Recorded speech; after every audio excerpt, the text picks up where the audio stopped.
Assalamu alaikum. Adengen na balmake de do malkura chaîne. Aw bela jelen folendo. Foleni tanne ka lesh kanyeshi aw bela jelema. Mbora bi ka video ke fin fla de la folo. Folo ka haketo nyini ke aw fe niya kle fla maseka niya semaine fla nyobe saba maseka video bo. Mais abe haketo amake gansan maseka video bo parce que mbe ka bara do de boloda. Pour que la formation de 5 ans, formation mi a bise ka ke a vidéo bichaya. Donc a vidéo bichaya ni mi parce que mena ni formation mi nya la ni ka formation mi ke a formation ka jandoni. Donc formation mi do a betali ke Windows 10 DK. Donc formation de do mi betali ke Windows 10 ka. Windows 10 bise ka utiliser chogomi pour que ki mogo glanai kenyere ikase ka barake Windows 10 système sans fait. Donc il y a ce cas il y a donc il fera magomi Windows 10 sans fait il se coquet chogomi.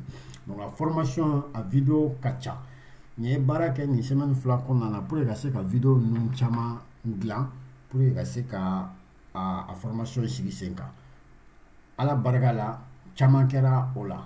Donc bonne nouvelle est mieux. Bonne nouvelle est mieux, mais faire ailleurs là à partir de Chine.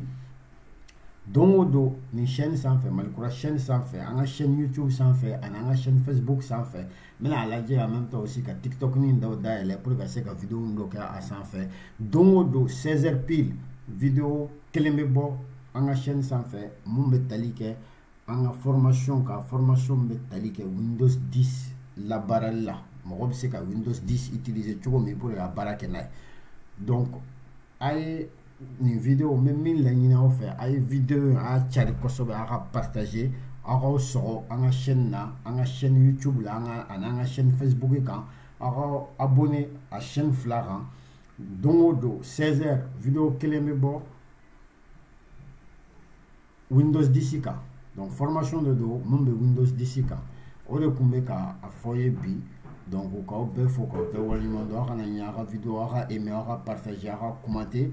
En même temps, on sera en chaîne donc de 16h vidéo Kelembo formation métallique Windows 10.